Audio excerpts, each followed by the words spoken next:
another girl in the neighborhood.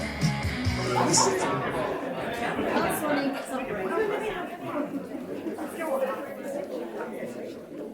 Right, now to do.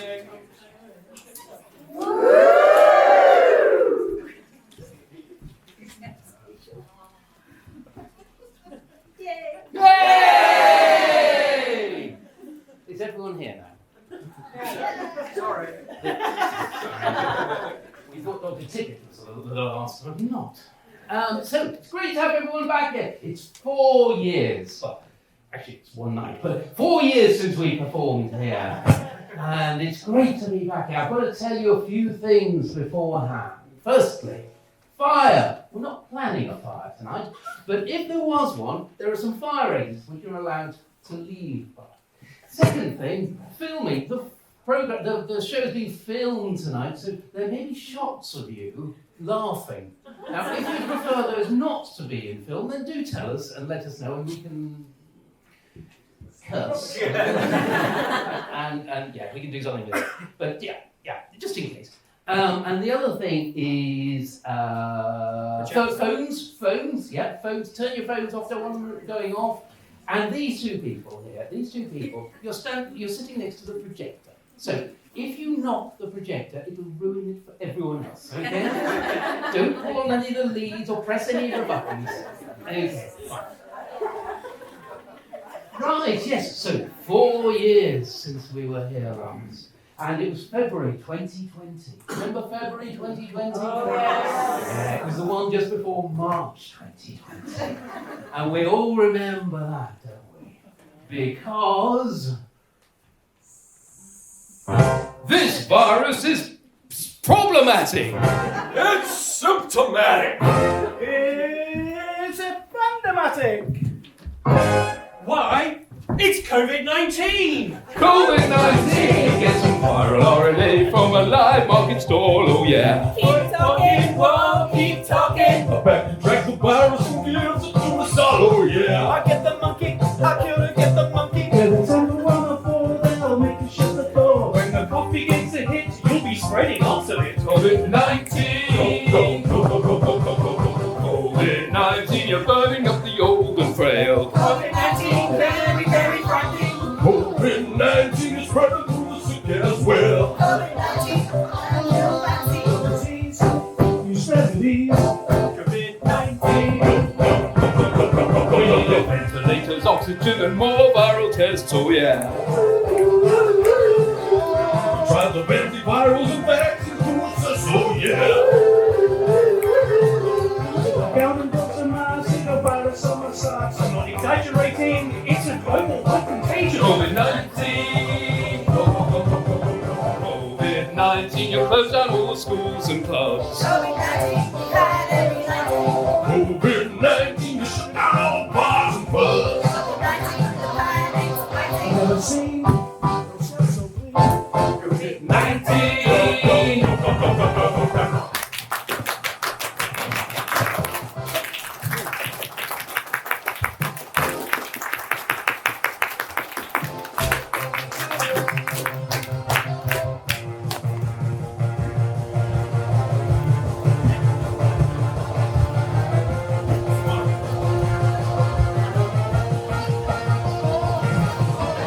COVID-19, you're burning the economy. COVID-19, the bounce out tightening. COVID-19, recession seems uncertainty. COVID-19, there's no way to fight it. There's a slope, we all can jump. COVID-19, frightening, frightening, frightening, frightening, frightening, frightening, frightening, frightening.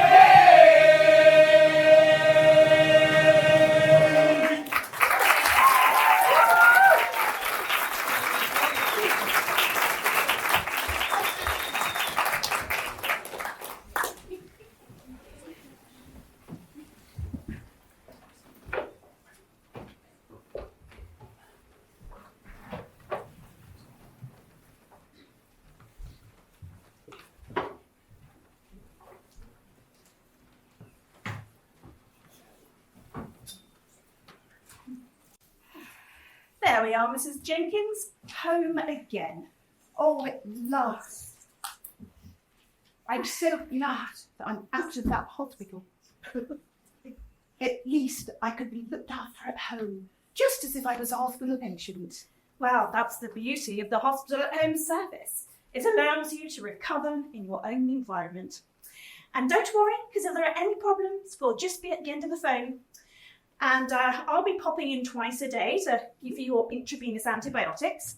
And with this new home monitoring device that we're going to connect you up to, we can keep an eye on your vital signs day and night. So, shall we get you over to your bed?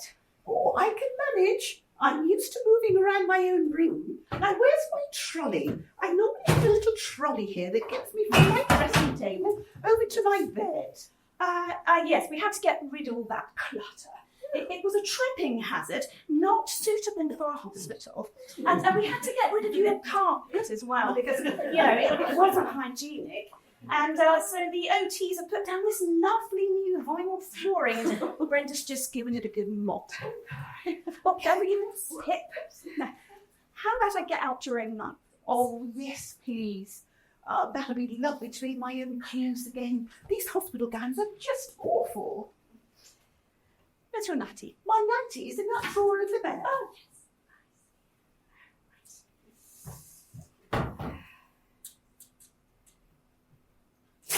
What are you doing? That's my best natty. yes, but this is hospital at home. We need to make sure that you get the same care that you'd get in hospital.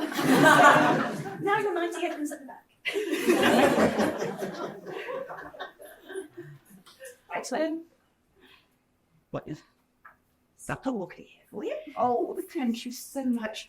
I've ordered from Tesco's one of their finest seafood paellas. I've been waiting for it for days. I'm afraid your paella went to Mr. Jacobs at number 5.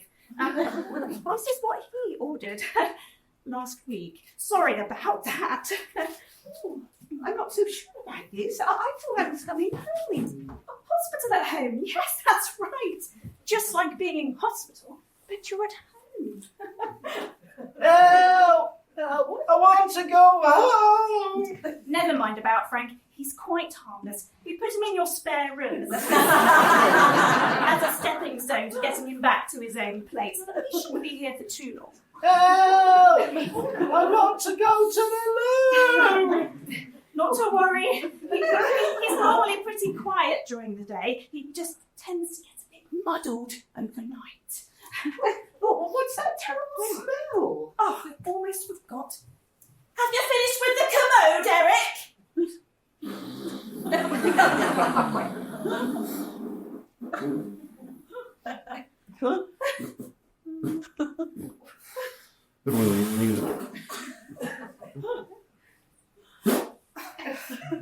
I just finished.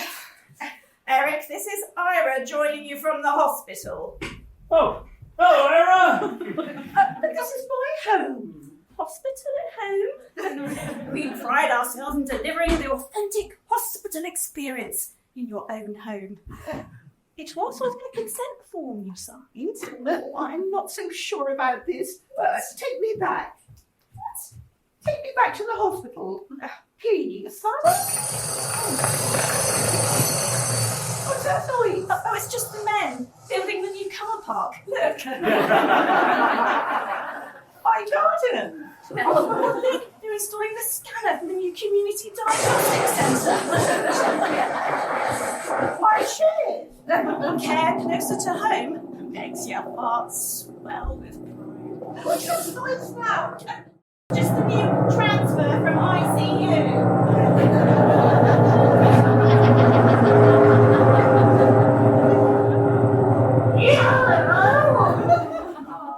My cat.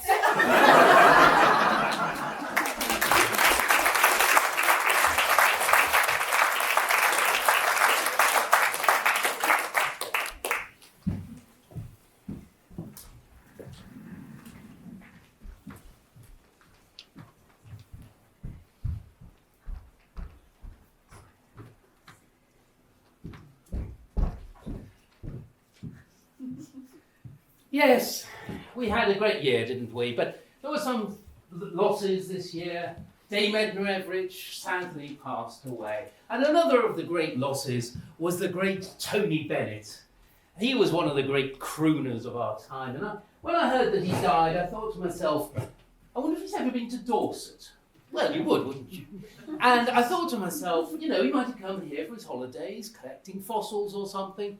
But maybe, if he had, maybe his famous song would have turned out rather differently.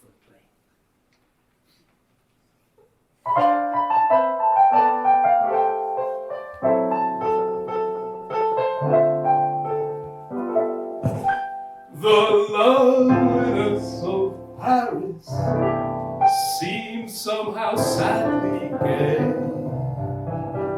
The glory that was Rome is of another day.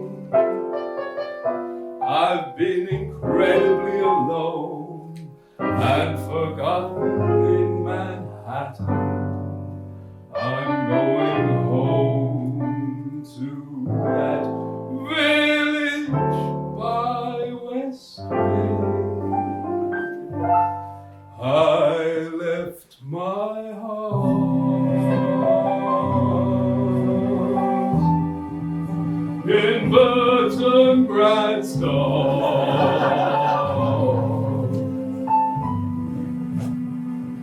I left my spleen in Abbots Green. I left the contents of my bowl in a loo in Chickarow. I cut my toenails in a sink in Dorchester and left them there. I left a fox in Poundbury Waitrose.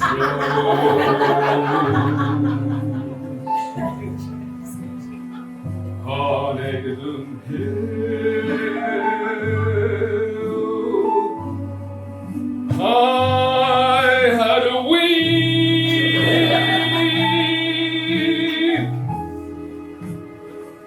though I'm apart from you. West Dorset,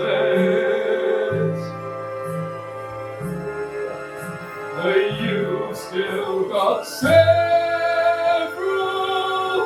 parts of me.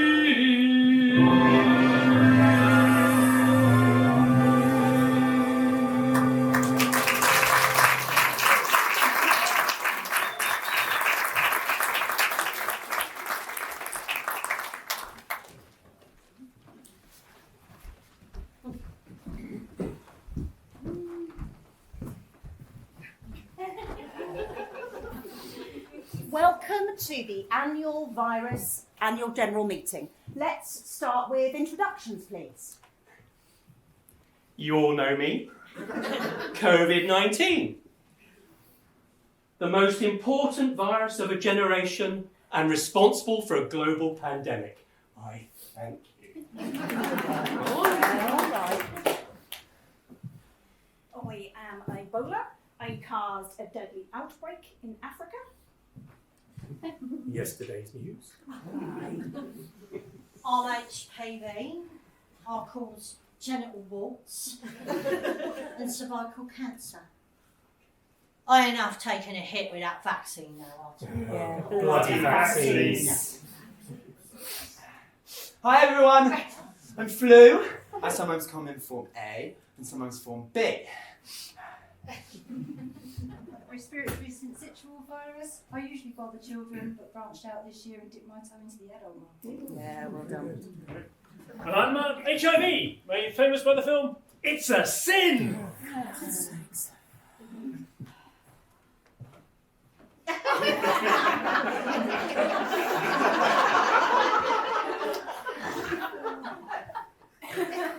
from swine flu.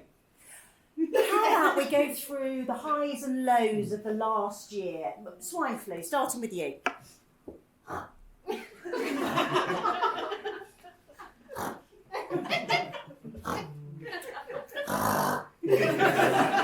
Don't feel like that. I know you didn't amount to as much as we'd hoped, but we all appreciated the effort, didn't we, everybody?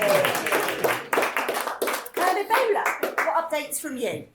Well, to be honest, I'm a bit pissed off. I spent a long time causing drama in Africa. I spent many years becoming a more complex virus, and my 2012 to 2016 outbreak caused more cases and deaths than all previous outbreaks combined. Yet COVID-19 comes along and affects the developed world, and I'm forgotten. But, you know, it was quite smart affecting the richer nations, but you are much deadlier than COVID-19, so don't forget about that. HIV, what news from you? Well, as you know, with the development of these newer drug regimes, I've had to adapt from being a big killer to just a chronic disease. So, well, you have enjoyed the popularity from the film It's a Sin. Oh, for fuck's sake. Well, it stops me being forgotten about, and I am a retrovirus. And what an amazing soundtrack! HPV, how about you? Yeah, well, you know, I mean, it has been difficult with the vaccine, but I'm getting the message out there there's no point vaccinating your sons because it's just a girl's cancer. Yeah. And the anti-vaxxers have been my friends. Yeah, I mean, I think you make a really important point there, HPV. The anti-vax movement are so important to our cause. I think we really need to get some more anti-vax doctors on board. I mean, look at the great work Andrew Wakefield did in putting people off the MMR. Yeah. I mean, next year we might be able to bring along measles or maybe even polio. Whoa. Yeah, I know. Flu. RSV, COVID. I mean, I've loved watching you three work together over the last couple of years. What updates from you? Yeah, well, thanks. It was great to be brought along for the ride, actually. For so long I've been confined to causing disease in children. It was great to be given a shot at the adults this year. Done. I really enjoyed this year. It was about time we had another flu season. And on the back of the COVID wave, I had the best winter yet. And now the tests pick me up better. I get the recognition I deserve. Well done. What a fucking fantastic 4 years. I've held a nation to ransom, and I've kept them on their toes with my variants, and I even brought down a Conservative government. Remember Partygate? Yeah. Anyway, I'm working on increasing my R number, and I'm hoping that the rollout of my COVID syncytial virus will be later this year. Well, let's hope that this one isn't treated by steroids. Oh, look, you've got to let that go. It took them ages to work that one out, and in the meantime they were ingesting bleach or sticking lights up their bum before they even got to that. That's a good point. A good year all round. Go forth and spread. Let's end with the virus mission statement. To spread freely, without discrimination, with the highest R number possible, to ensure that no person can bring their whole selves to work.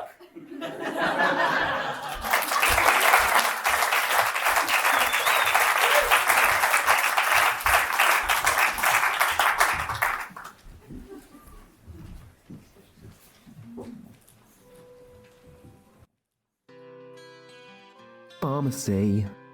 Yo, I've got a question. what do you want, Doc? I don't know how to treat. That's what we're here to do. I don't know how to give them treatment. For who? The acute mission right now. Man. I don't know what to do. Give me the story. Alright. GP sent them with a blue light flashing from a caravan at the door. App missed they were still in status, fitting on the bathroom floor. I can't cannulate, so I can't give therapy IV. All this time she is fitting, there's a risk of flight to injury.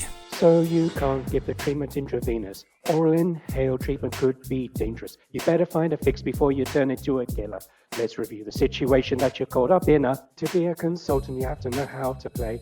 If you're on night speed, just as good as in the day. Prescribe for a nurse when she say, and if she claim, you tell her it's the best way. But I'm gonna stop the seizure. Suppository. They've had a stroke and they need aspirin. Suppository. And now they've started constipating. Suppository. They find their anal itch frustrating. Suppository. They've got an intractable vomit. Suppository. And a nasty renal colic. Suppository. Hemorrhoids are getting larger. Suppository. Colitis isn't over. GP sent them with a blue light flashing from a caravan at door. App missed they were still in status, fitting on the bathroom floor. I had tried all options to avoid an rectal entry. Why'd the nurse believe me when I told her suppository? Nicola is not your leader on the right of X. Whenever you should see her make the anal reflex. Somebody else it'd be by, it's not that complex. Seeing is believing, so read the B and F. You know she's gonna say the treatment belongs in the past. Clinical evidence you can say if she asks. Quick upon your answer, go over there. But if she find a line, you get the IV in fast. But I'm gonna stop the seizure. Suppository. They've had a stroke and they need aspirin. Suppository. And now they've started constipating. Suppository. They find their anal itch frustrating. Suppository. They've got an intractable vomit. Suppository. And a nasty renal colic. Suppository. Hemorrhoids are getting larger. Suppository. Colitis isn't over. GP sent them with a blue light flashing from a caravan at door. App missed they were still in status, fitting on the bathroom floor. I can't cannulate, so I can't give her therapy IV. All this time she is fitting, there's a risk of lasting injury. Gotta tell you that I'm British, that's not my treatment course. I've been thinking on my options and we've not explored them all. We should go for intraosseous or IM, of course. PR may work in primary care, but here is the last resort. That's why I sing. GP sent them with a blue light flashing from a caravan at door. App missed they were still in status, fitting on the bathroom floor. I can't cannulate, so I can't give her therapy IV. All this time she is fitting, there's a risk of lasting injury.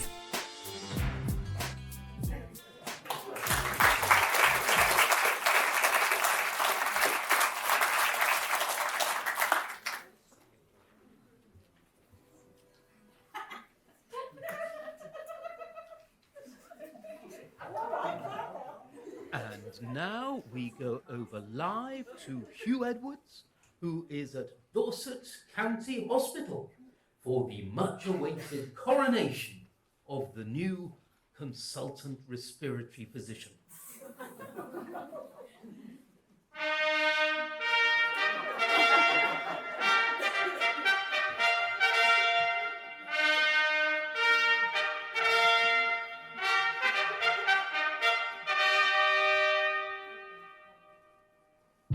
Welcome to Dorset County Hospital on this historic occasion, the like of which few of us have previously experienced. It is many years since we've been able to appoint a new respiratory consultant. A few people will be able to remember the arrival of Dr. Jenny Graves, and we go even further back to remember the appointment of Dr. Doherty and Dr. McConnell. But no one is still alive who can recall the arrival of Dr. Phillips. And even the wet weather hasn't dampened the enthusiasm of the crowds of well-wishers lining the pavements of Bridport Road, eager to see a glimpse of the new consultant as he travels through the streets of Dorchester to DCH. And we mustn't underestimate the symbolism of this occasion. He's arriving at Trust headquarters in the Peugeot 108 that he's had since he was a Foundation 2 doctor. But after the ceremony, he'll be driving the classic, gold-plated Land Rover Discovery of a consultant physician.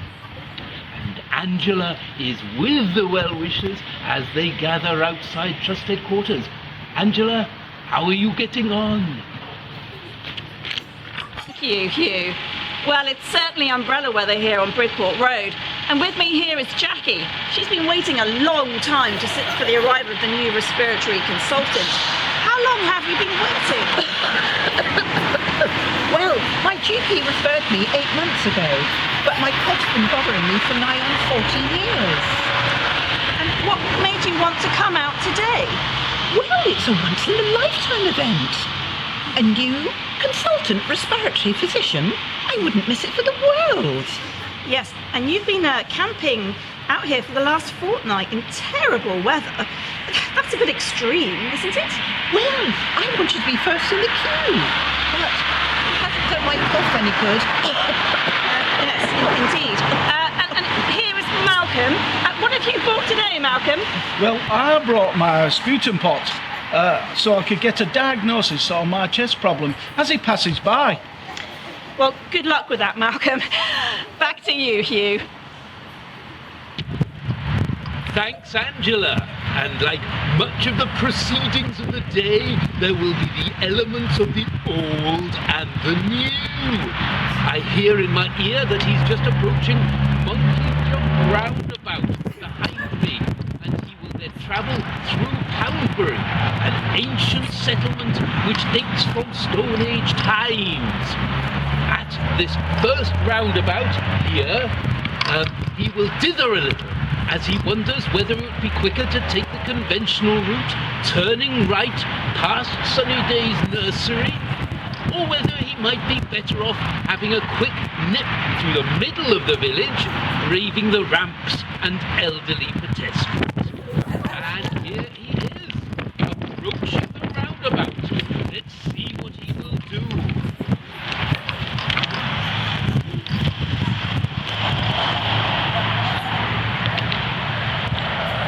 Wow, that is a surprise. He's chosen the route past Foundry Garden Centre, risking all the middle-class mummies nipping into Waitrose, unsure about whose right of way it is as they swerve past the Queen Mother statue. Well, that was tremendously exciting. A sign, I think, of the new ways of working that he will be bringing to his role at Dorset County Hospital. And now we go over to Trust Headquarters, where the preparations are complete for this ancient ceremony.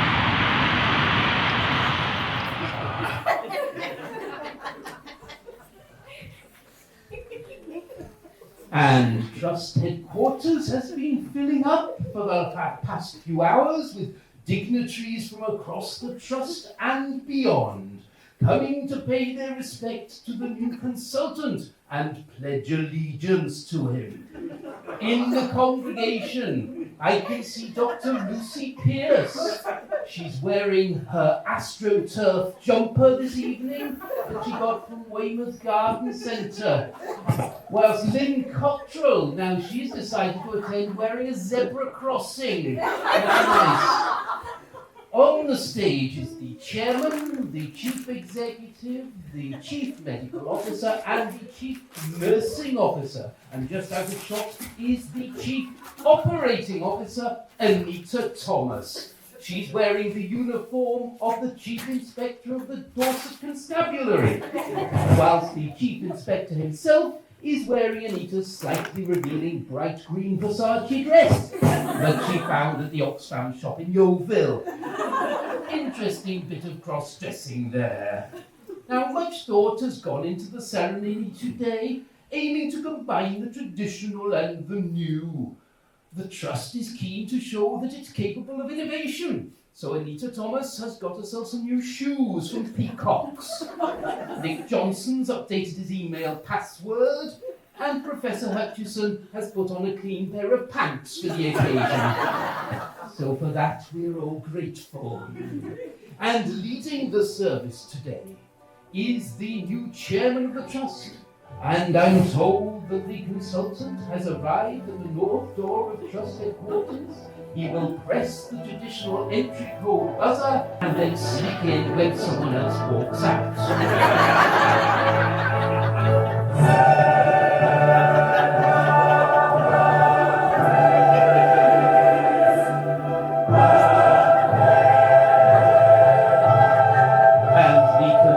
consultant enters wearing the traditional M&S charcoal grey suit, preceded by the junior doctor in an inappropriately short skirt.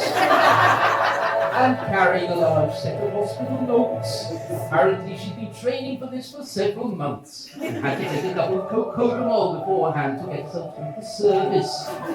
And the consultant steps forward to take his place on the ancient swivel chair that dates from the time of Dr. Peter Down and has been moved from one office to another for the last 20 years.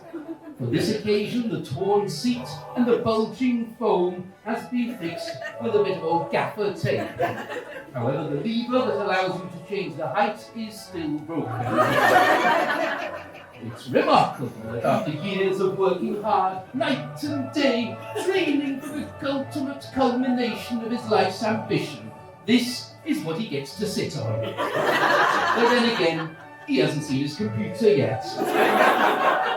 And now the chairman of the trust is passing over the traditional consultant symbols of office, symbolising the 4 trust values. The Littman stethoscope, symbolising excellence. The identity lanyard, representing integrity. The FFP3 mask, symbolising teamwork. And the laptop, representing the hours of time that he'll waste answering emails and doing mandatory training. And now the chairman invites the consultant to take the vows and recite the trust mission statement. Outstanding care for people in ways which matter to them.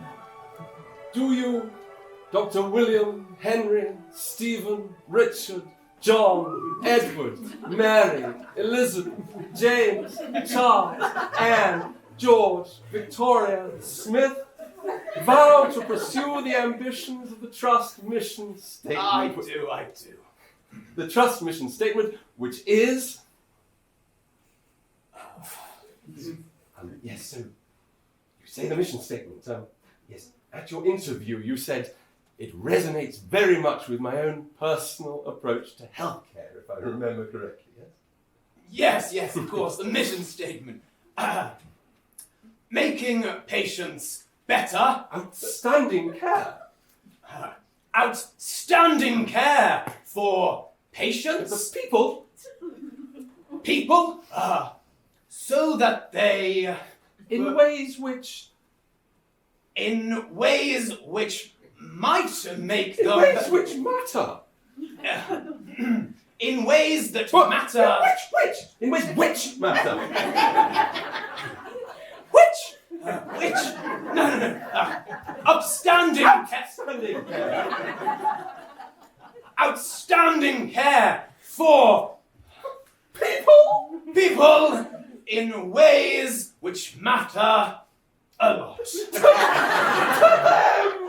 It's outstanding care for people in ways which matter to them. Have you got it written down on a piece of paper? It's come. There, now read it out. But the phrase, the motto, man, do it! Every little helps.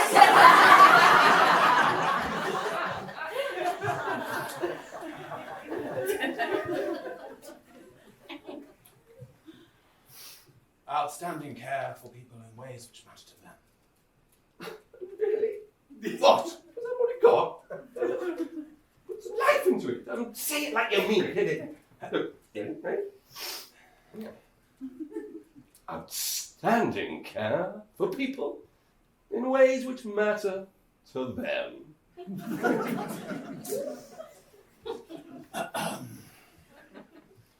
Outstanding care for people in ways which matter to them. All right, it'll have to do. Now, do you promise to uphold the trust values? I do. Yes. The trust values, which are? Do you want a clue? No, it's, Smith!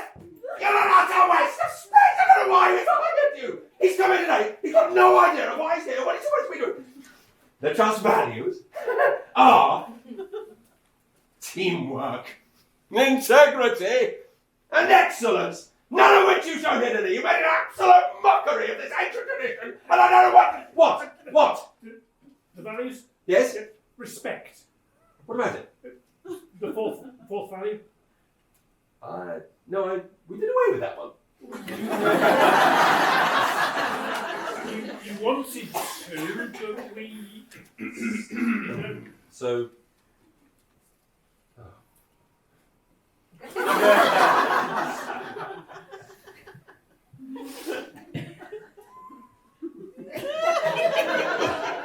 Dr. Smith. Should we start again? You are most humbly welcome to Dorset County Hospital. Now, please join us and rise as we sing the Trust Mission Statement song, and we shall watch a video about the marvellous new emergency department.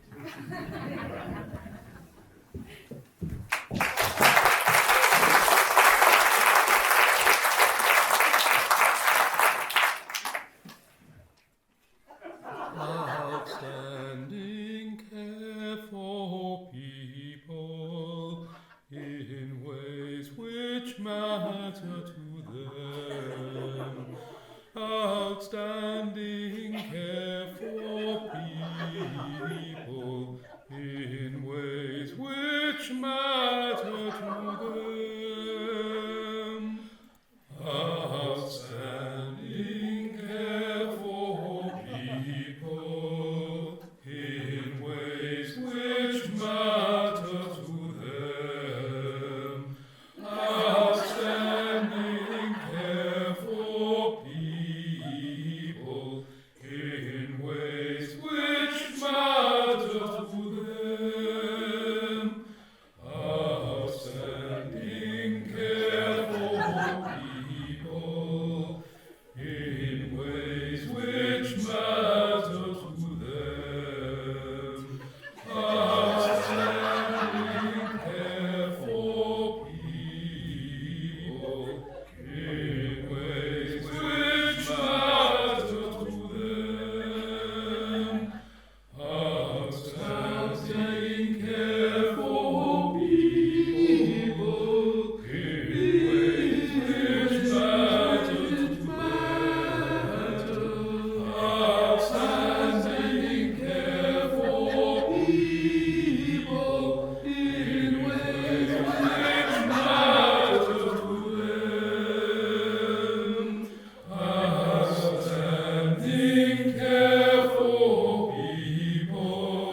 email you sent me.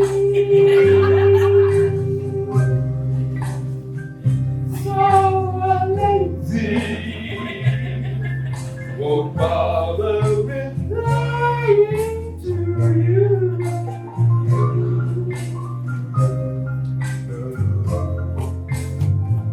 You know it's easy with your patience.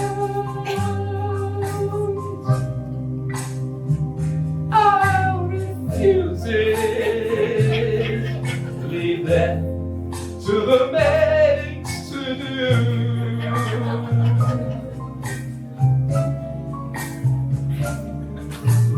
Worry, why should the work make me worry? Oh, when really I'll just dedicate it to you.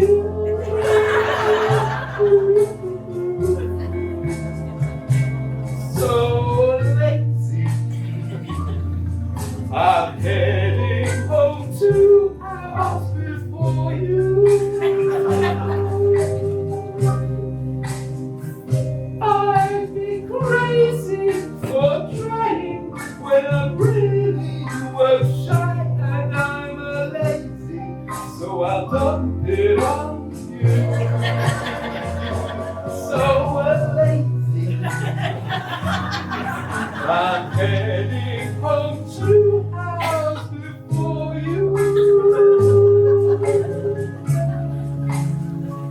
I'd be crazy for trying when I'm really work shy and I'm a lazy, so I'll dump it on you.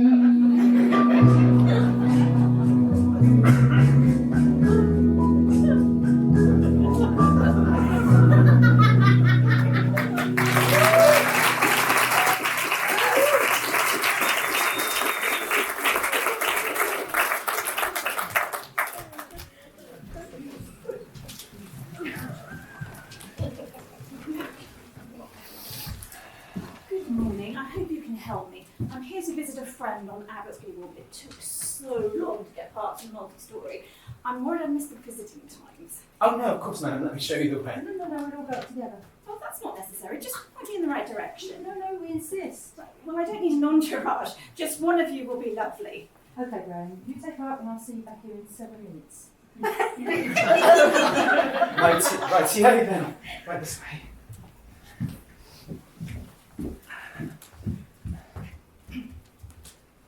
Shh.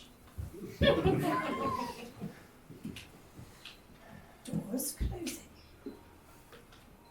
Shh.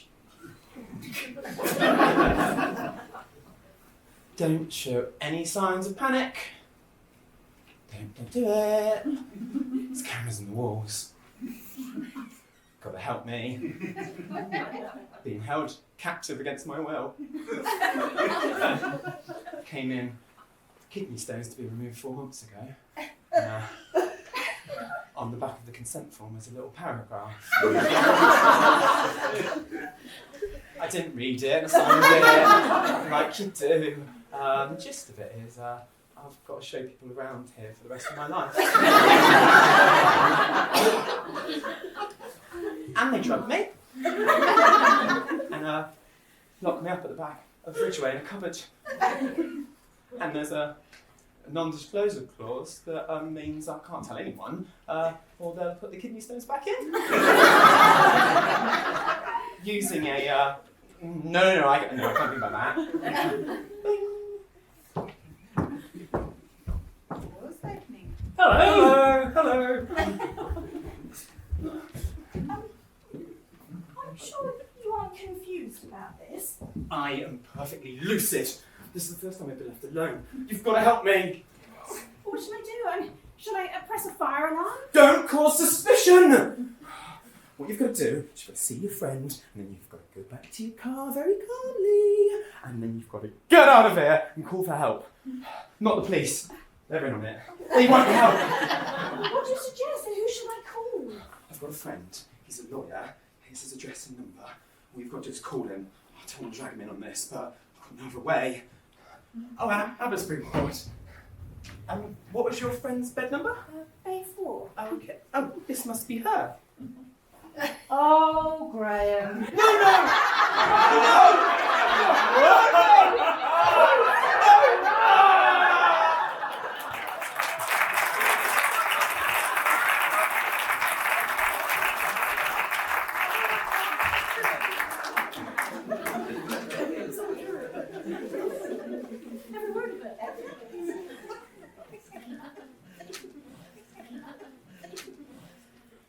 For the purposes of the video, can you tell us your name and role? I'm Dr. Jenny Graves. I'm a respiratory consultant at Dorset County Hospital. I'm the lung cancer lead for Dorset County Hospital and Dorset, and the clinical director for Targeted Lung Health Checks Dorset. Can you explain why you became a vape dealer? Well, I think with the consultant pay erosion and the problems with our pensions, all doctors have really had to look for a different work stream to generate income to make sure that our retirements are as they should be. My boat's not going to pay for itself. Also, dealing in vapes fitted in well with my specialty, and it's an area I know quite a lot about. What do you mean by that? Well, I actually sit on the Pan Dorset Stop Smoking Committee, which has also allowed me to give several regional talks about stop smoking. This means I've done quite a lot of research into vapes and understand the national picture, and that's really helped my marketing campaign. What is your business model? Well, I love the fact it allows me to work from home. I can also do work outside of my contracted NHS hours, which means there isn't a conflict of interests.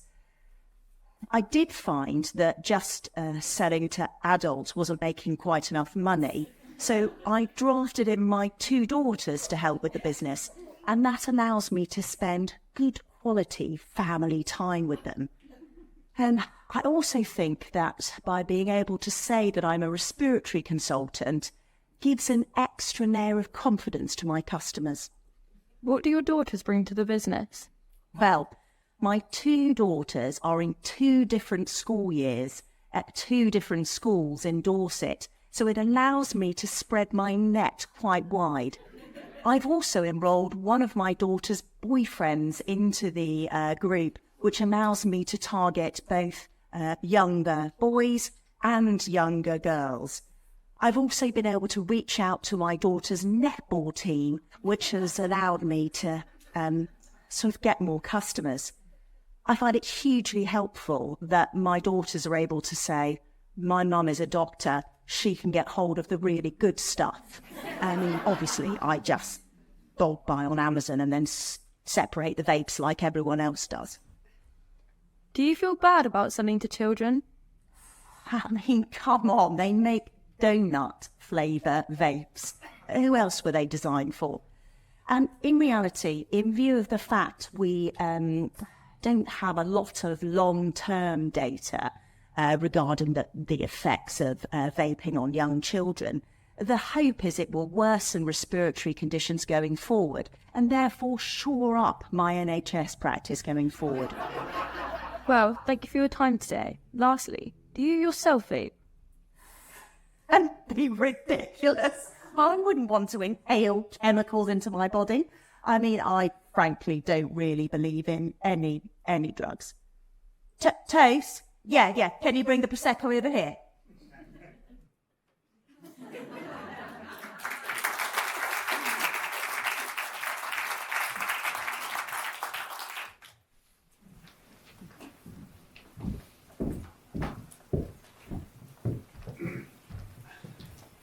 That was a really good basic life support session. Yeah, they come around quick, don't they? I mean, I can't believe it's been a year since my last one. That new demonstrator was very funny, wasn't it? He's French, right? Yeah. Mr. Lumiere, he's called. I didn't quite know what to make of him.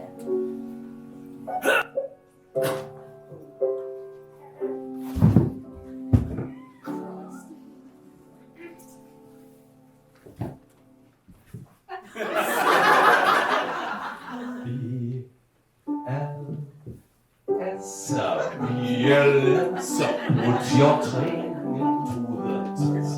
First it's airway, then it's breathing, then compression of the chest. But hang on! No, it's not. There's one thing you have forgot. All your effort and persistence will be moot without assistance. Dial 2, another 2, then a final double 2. To the operator, make your clear request. You stated your location, start resuscitation. BLS, BLS, BLS. With your hands linked as before, straighten up your arms some more. Press the sternum, this'll earn them the chance to come back from death's door. 30 times you must press. 1 too few couldn't matter less.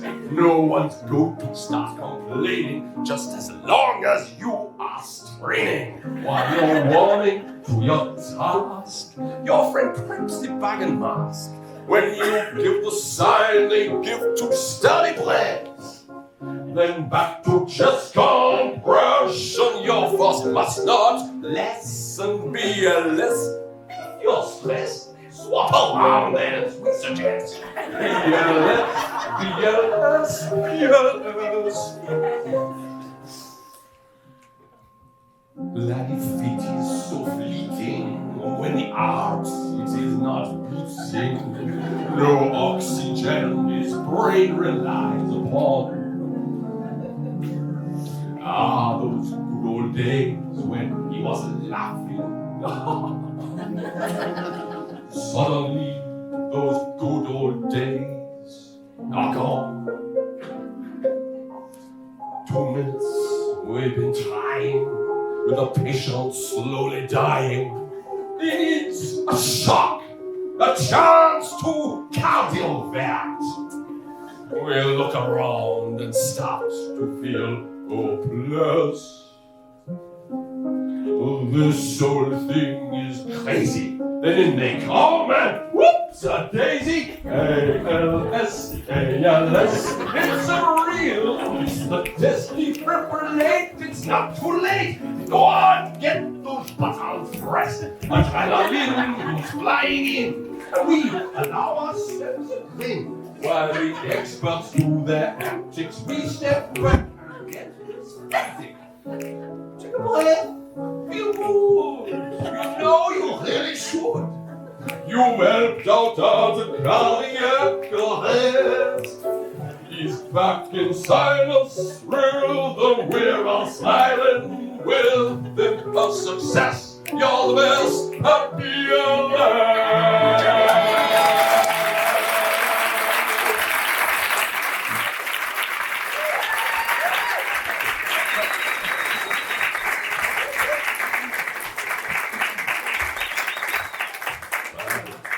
Ladies and gentlemen, we are now proud to present the interval.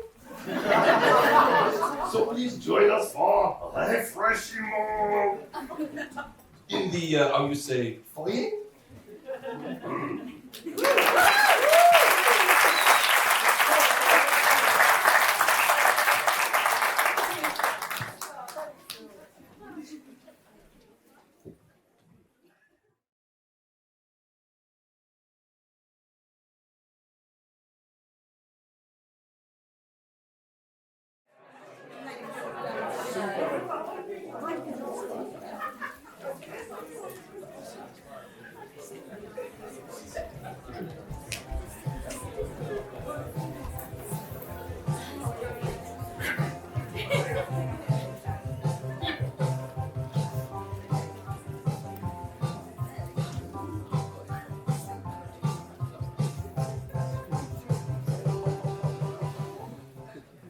you a cookies. How are you, mate? Oh, hey, E. How you doing? Good week? It's been amazing. There's been ambulances backed up outside ED for miles every day, and bed occupancy at 107%. Good times. Oh, let me introduce you to IT Gremlin. He's the new MDT coordinator. Salutations. Oh, welcome to the team, Gremlin. I'm E. coli, MDT lead, and here's everyone else. Wonderful. Right, we're all in. Let's get started.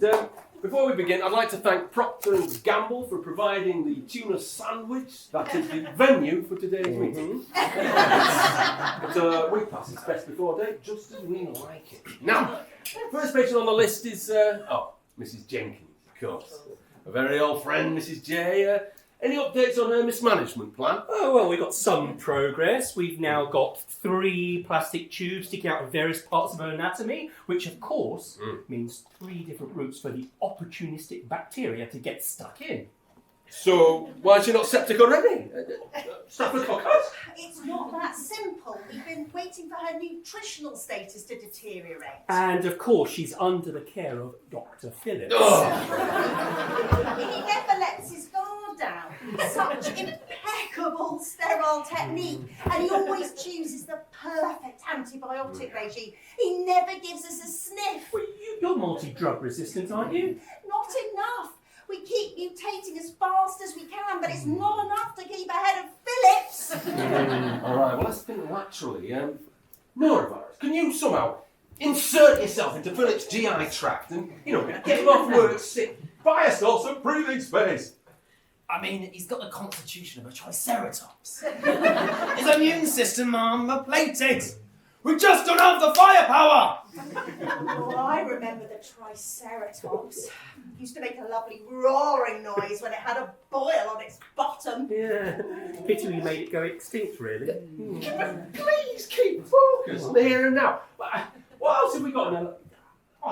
I know. We're not getting around Phillips and his antibiotics, but we've got you, amyloid, my darling. What have you been up to? Well, we've been depositing beautiful tangled plaques into Mrs. Jenker's hippocampus for years.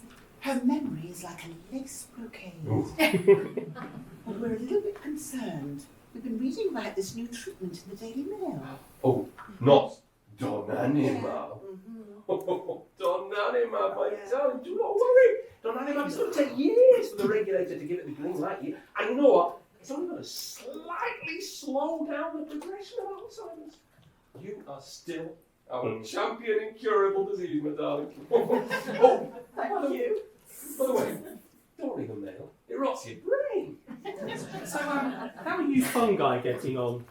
Well, Mrs. Jenkins has a marvellous patch of athlete's foot on her left big toe.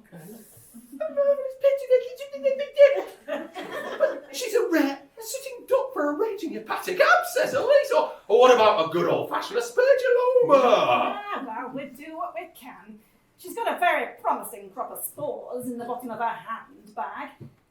Next time she reaches in there for one of those loose Werther's originals floating around in there, that might just be the break that we need. Well, that's good stuff. All right, well done. Now, what's her blood results doing? What's D-dimer up to? Well, I'm up over 2,000, or I think that's 2 nowadays. And I've done my best to keep climbing in a sort of alarming but non-specific fashion. See if I can get Gerard to organise her another unnecessary CTPA. She's had 3 already. Yeah, I reckon if I can get another one organised after midnight, there's a good chance the radiographers will drop her off the scanner table, break her hip. Lovely. Perfect. Excellent. Now, what else have we got in our lactic care pathway? Syphilis. Well, I think we might have missed our window, Gov. I mean, Mrs. J was a bit of a strumpet in her day. She's not looking her most alluring right now. Now then, Syphilis, you're not being ageist, are you? Well, we're an equal opportunities infection, Gov. Just hard to see where the next opportunity is coming from. No, fair enough. All right. Now, we ran a pretty thorough review of her carcinogen exposure last week, didn't we? Yeah. What was the final rundown? Well, I mean, we've got the full package provided in a home. We've got tobacco, we've got alcohol, We've got streaky bacon, we've got black mould, we've got asbestos, we've got sillet bang. But while she's in hospital, it's very difficult to keep up the levels of contamination. What ward is she on now? She's on Mary Annie.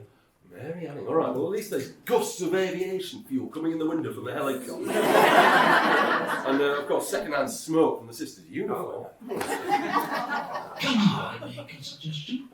By all means, Gremlin, go ahead. I could deploy a ransomware virus into the Trust IT system and block up the whole data network and erase Mrs. Jenkins' health records. By Gove, that's remarkable. This is really excellent work, everyone. Well done. And the consultants are on strike next week. And the government have cut funding to the social sector. This is also invigorating. Anyone else? Well, there's a cold snap coming. Gas prices have gone up 27%. Good for the fungus among us. Oh, and my cousin Plague, he's interested in coming and living and working in Dorset. Splendid. I've seen his CV. That's really impressive. Absolutely. 95 surgical nurses have left. They've gone to work a little. And even Dr. Phillips can't go on forever. These are wonderful times to be working against the NHS. We're taking the fight to them one patient at a time. You what? You make me so proud. We may be microscopic, but together we can change the world.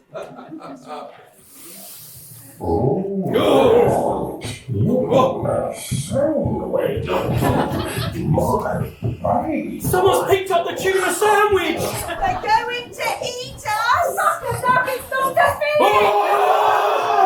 Prepare to colonize! Geronimo!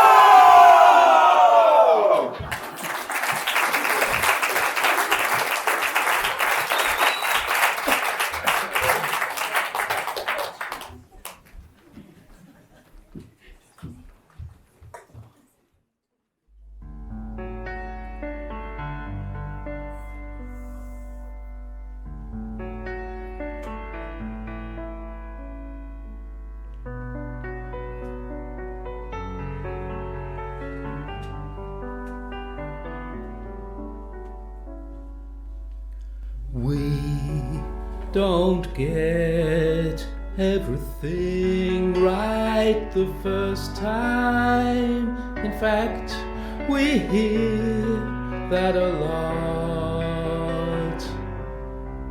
And what with the bad press, the scandals and all, makes me sad.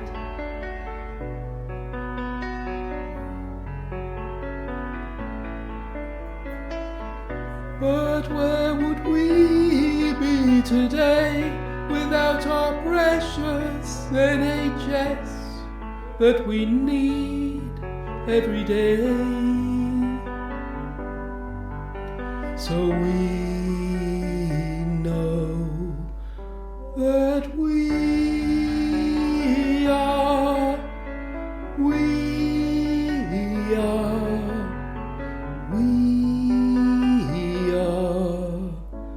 the luckiest.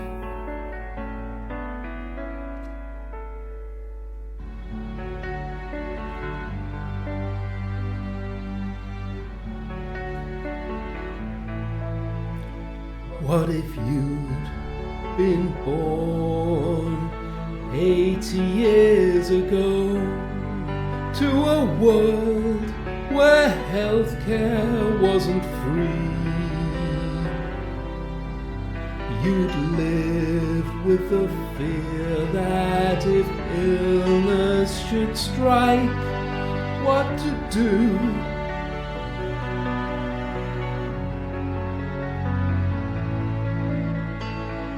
Cause when you're ill it matters such to have carers that you know you can trust.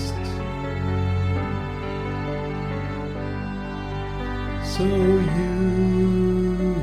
know that you are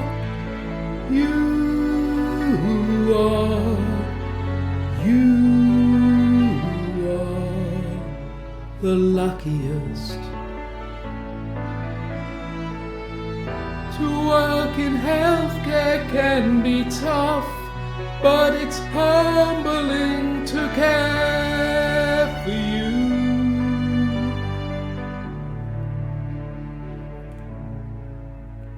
Last week I saw an old man who'd lived till his 90s pass away in my care in his sleep. And his wife wrote after a couple of days thanking me.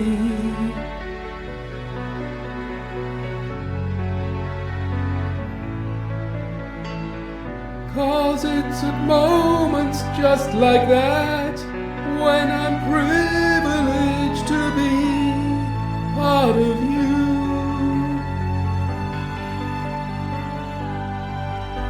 And your life. 'Cause I am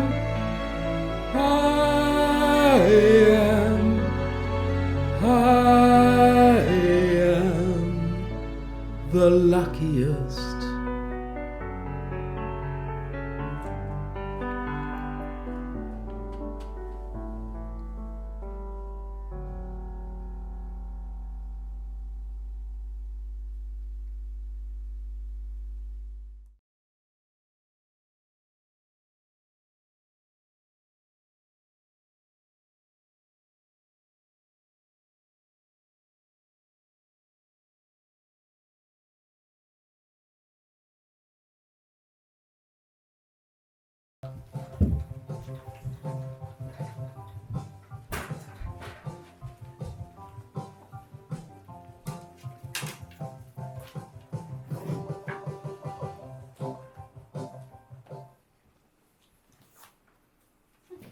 Give it to me, Timothy! I want it! Mummy, Timothy won't give me my Latin book back. Look, Ben, can't you just have it for want to 5 read it. minutes? You can't read it, you're too young. Mummy! Oh, look, Timothy, give it back to Ben. You can have it later. Look, Daddy will be home soon. Dinner's nearly ready. Ben, go and get the salad and put it on the table. I don't want salad. I No, don't no. want salad. Every night salad. I just don't want salad. Sit up at the table. I will have salad. I Good don't want to have evening, family. Now, what is going on here, Timothy? That's a terrible noise. I've got the salad. Daddy, look! Oh, well done, Ben. Hello, dear. How's your day been? I'm at the end of my tether. Well, of course you are, dear. What do we say, boys? A mother's work is never done. No. Now sit down here and relax. I can't sit down. I've got to get the pie out of the oven. No. You sit and relax. I shall get it out. Now, where are those oven gloves? Oh, they're in the utility room. Look, have this tea towel. Well, no. A tea towel is not quite sufficient. The oven gloves are what is required. They're hanging. God, I'll get them.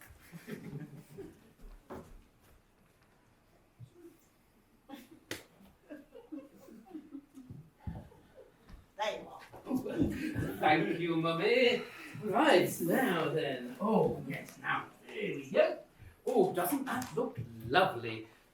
Yes. Now, what do we call that, boys? Oh, that's chicken pie. No. What did we just do? You know, what would we just do? You know, you got the salad and I got the pie out of the oven and Mummy got the oven gloves. What's that? Huh? Well, it's teamwork, isn't it? We all did our bit, didn't we, dear? Yes. Well, now, would anyone like to know what I did at work today? Did you heal the sick? Well, yes, of course, I did that, because I'm a doctor. No, but after that, we all sat down and we devised some values for the hospital. Now, does anyone know what values are? Is it the price of things? Well, quite. It's not quite. The price is the value of something, but what are values? Any other ideas? Mummy? Oh, why don't you just tell them? Oh, yes, all right. Well, yes, the values are the things that we value most in our lives. So, what would your values be, Animals! No. What we're talking about the National Health Service, like we were talking about last week.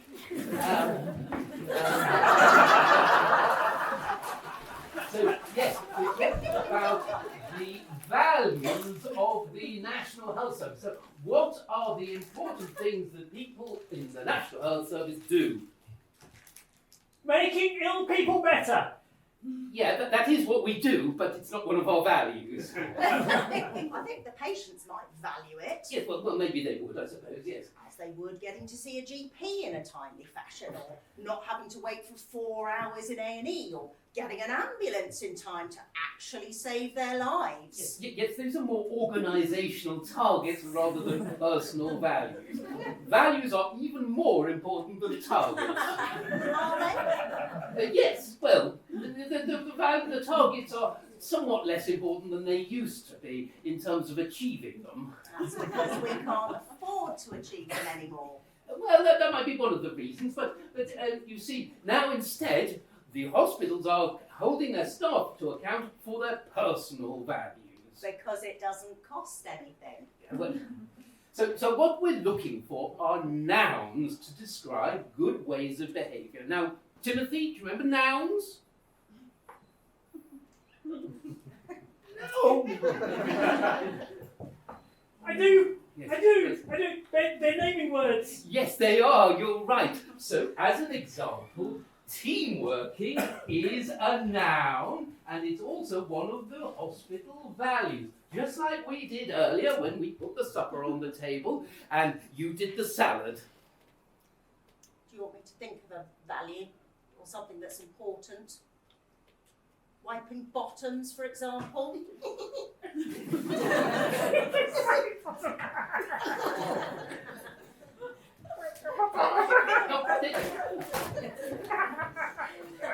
Look, I just thought it would be nice if I could come here and talk about what I did at work today, and maybe we could devise, we could talk about values and learn about them, and maybe we'd set up some four core values for our family going forward.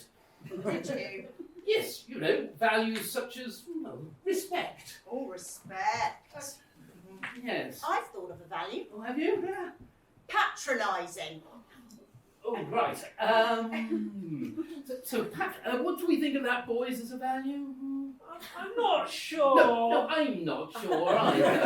For a start, values are meant to be nouns, aren't they? Is patronising a noun, Ben? No, it isn't, is it? Patronising is, in fact, an adjective.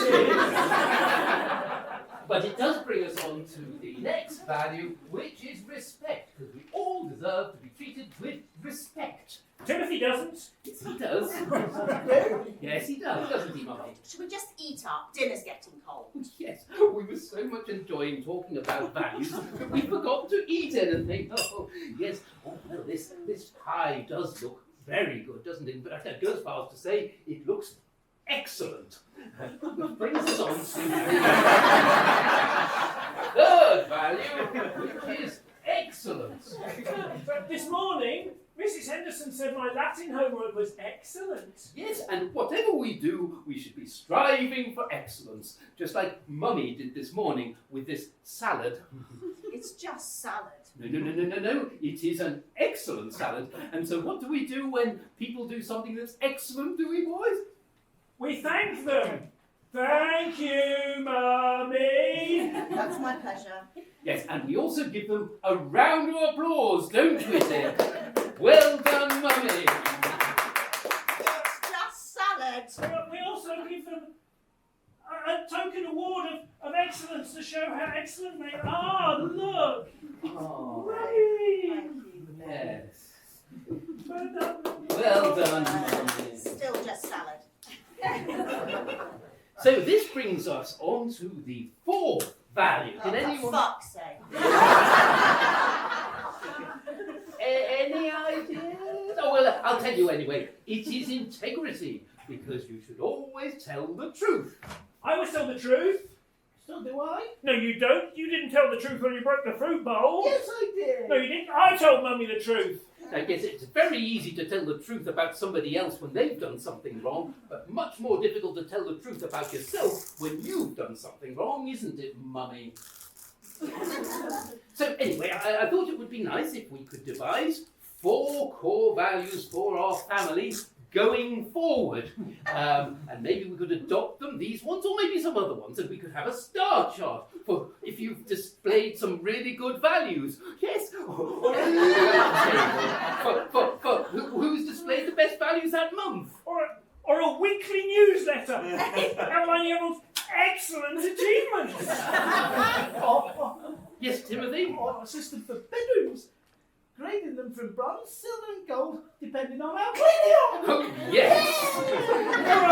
or a risk event reporting system with investigations and root cause analyses and learning outcomes and everything. Hurrah! Oh, this is splendid. How about we do an annual Christmas show where we take the piss out of all the pompous, self-serving, bureaucratic arse that we have to put up with day after fucking day?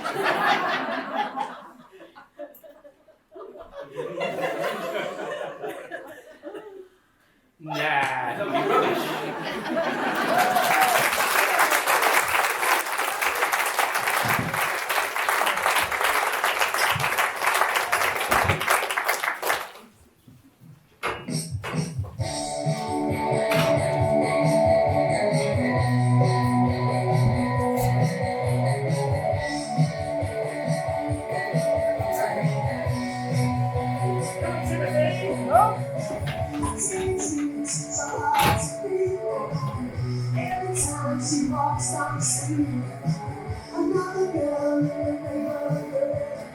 John, please, can you turn that racket down? It's a bit raucous. Thank you.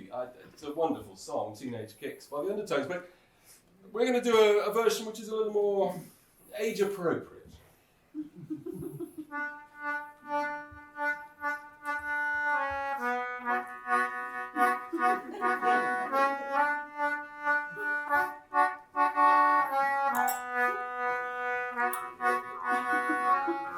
Middle age, so hard to beat. Every time I bike down the street, a new deli in the neighborhood. I want some hummus, it looks so good. I don't care, it makes my lycras tight. Get middle-aged kicks right through the night. I'm gonna set the ringtone on my phone to play the music from a Game of Thrones.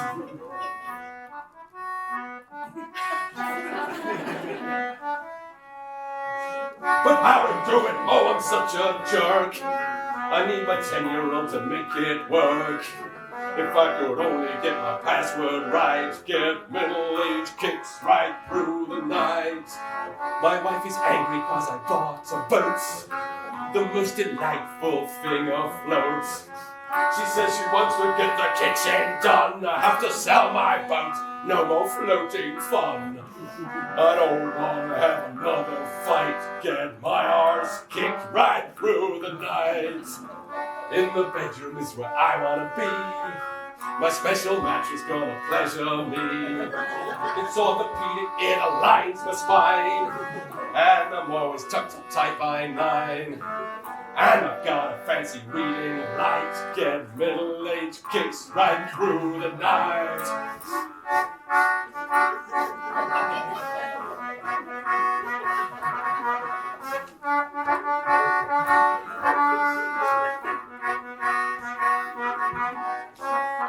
And I go camping on the Isle of Wight to get middle-aged kicks right through the night. All right!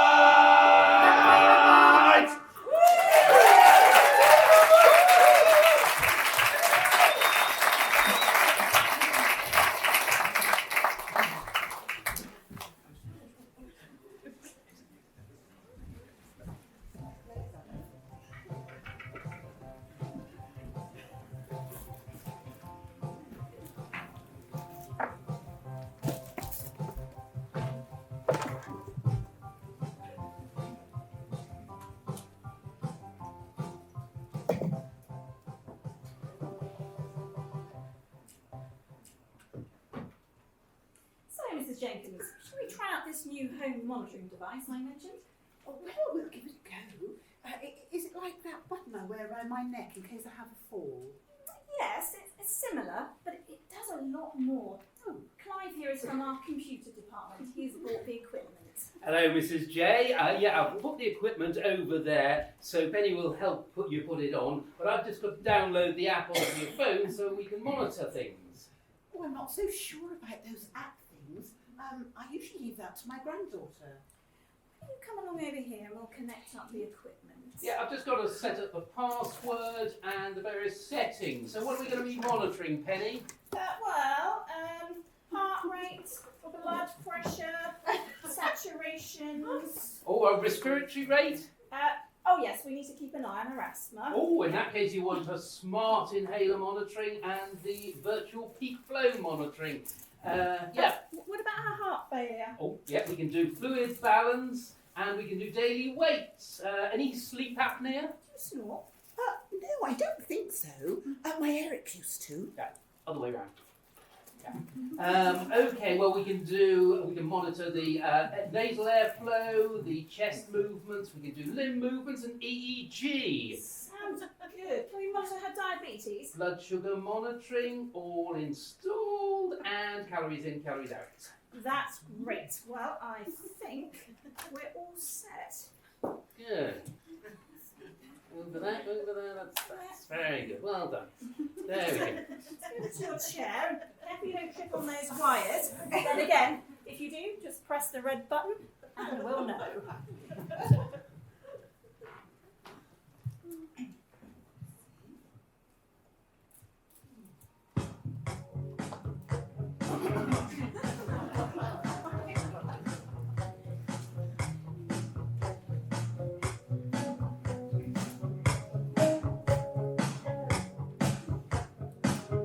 Every breath you take, every step you make, every night you wake, and the eye you shake will be watching you.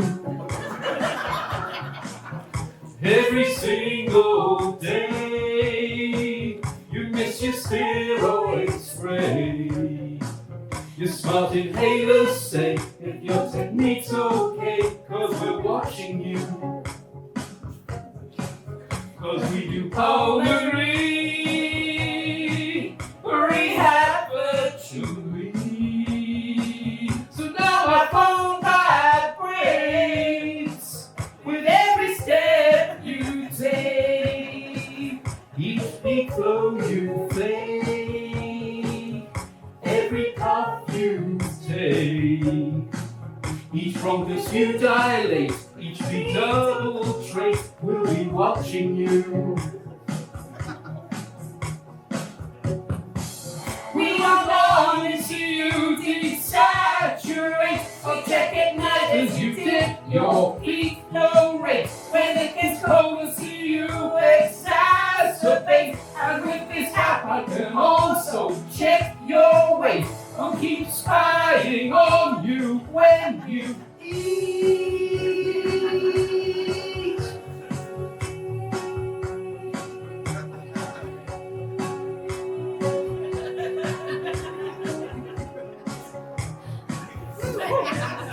So now you see, your data flows to me. Your app communicates. Each day you're fooling day. Every sneaky cake, every pie you bake, every rib I steak, every salt and shake will be watching you. Every deep fried cake, every chocolate flake will be watching you.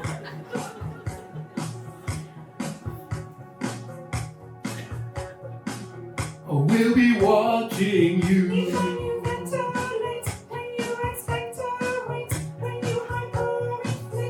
We'll be watching you.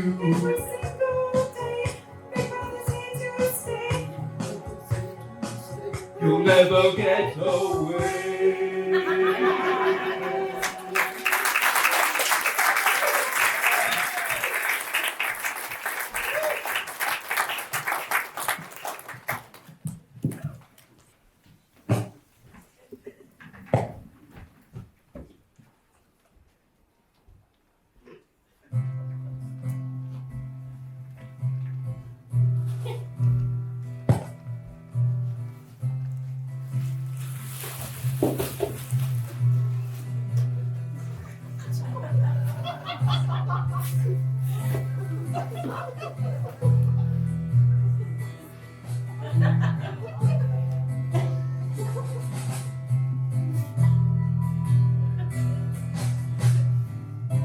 Infection control to Dr. Tom.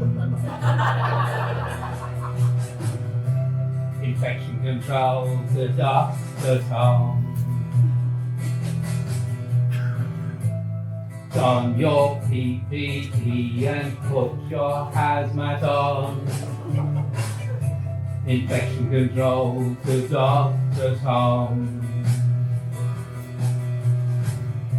Collect a clean gown, aprons on. Check your pockets and let them be with you. Gloves fitting you. Gloves fitting you, yeah.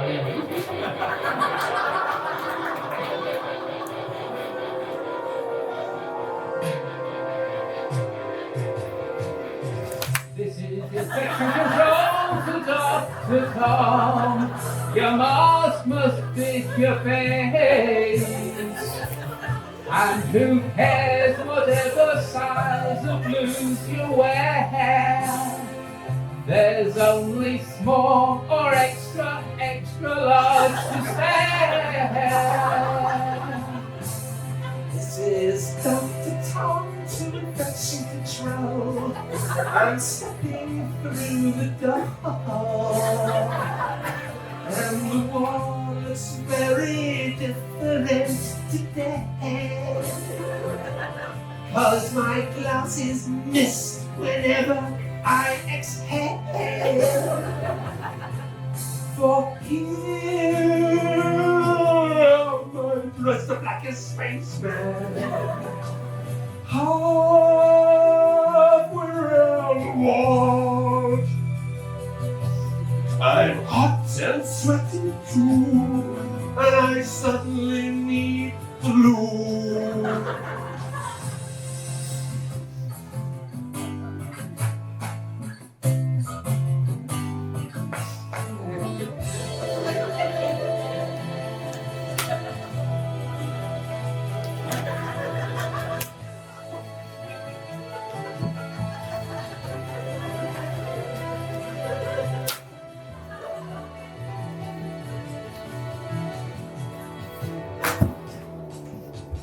Though I've got 100,000 times, I've got to strip off quick. 'Cause I'm feeling pretty desperate to get home.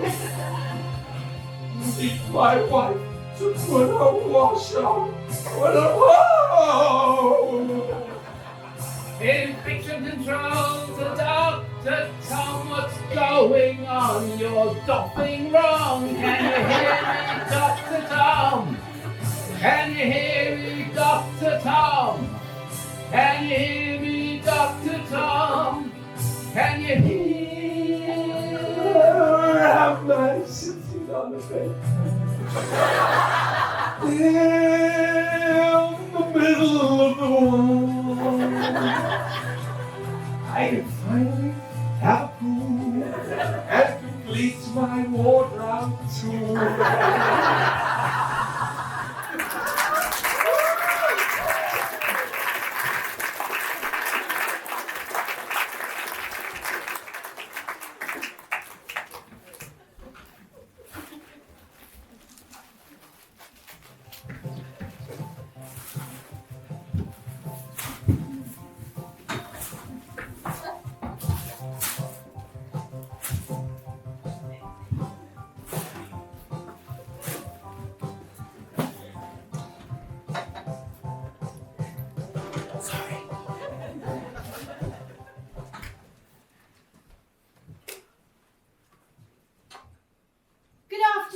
And welcome to this new mandatory training module.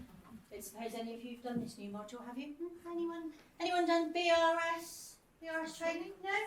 No, not to worry. Anyway, it is now mandatory for anyone in the public sector to do BRS training, or basic roof support. I mean, you never know when you're going to be called on to do emergency maintenance. I mean, would you know how to stabilise a load-bearing wall? Would you be able to prop up a ceiling? Or even jump-start an emergency generator? No, well, not to worry, because Janice here is going to demonstrate... Janice!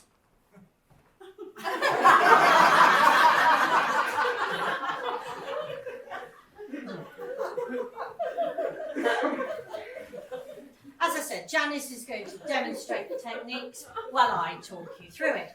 So now, what might draw your attention to the need to exercise your BRS skills? You think, Janice, any ideas? No. No. Yes, well, you'll probably hear a large crash as the ceiling comes down in a downpour of rain, or even a light drizzle. Anyway, you rush to where you heard the sound, and what do you do, Janice? We make sure it's safe to enter. Yes, very good. Such as? Falling masonry, holes in the floor, leaking gas pipes. Yeah, well, it's probably not going to be that safe, is it? Never mind. In you go, Janice. What do you need now? Can I have some help, please? You're probably going to want to shout a bit louder than that with all the masonry falling around you. Can I have some help, please? Maybe with a little bit more panic. Can I have some help, please? Very good. Right, I'm here. What would you like me to do? Oh, yes. Could you put out a crash call, please? Yes. Get the crash team involved while you've got ceiling falling around your ears, yeah? Right, yes, okay. So how quickly would you like them to come? Well, immediately, please. Yeah, well, you would, wouldn't you? It'd be probably 30 years before they do it, I think. So in the meantime, you're on your own. Now, is there anything else you'd like me to get you in the absence of an actual crash trolley? Could you bring me the crash trolley, please? Right, yes. And in the meantime, what do you need to do? Remember those 3 words? Stairway, ceiling, excavation. Very good, Janice. You've been practicing. Stairway? Make sure it's patent in case you need a swift escape. And ceiling? Make sure no loose chunks are going to fall on your head. Excavation. Be ready to dig yourself out afterwards. Very good. Now, here I am with the crash trolley. So what have we got? A bucket, a spade, a pole, and a water pump. Now, can you remember what you need to do with the water pump, Janice? Oh, yes, 120 pumps a minute. Yes, that's right. Remember that Bee Gees song? Staying alive? No, the other one. Oh, yes. Tragedy. When the ceiling's gone, but you must work on is tragedy. When you lose control and you've got no pole, it's hard to care. With no roof above you, you're out in the open air. Alternatively, you could sing the Norfolk Ceiling Disaster 2021.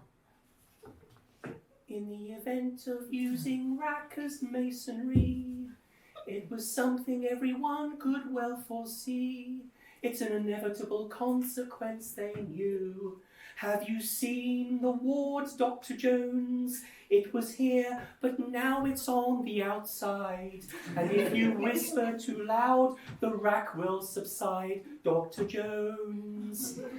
Yes, that will do, Janice. Thank you very much. Now, sometimes things don't go to plan, do they, despite our best efforts? And in which case, you may need to issue a DNAR order. Do not attempt renovation. In which case, the building should be kept warm and comfortable and demolished immediately.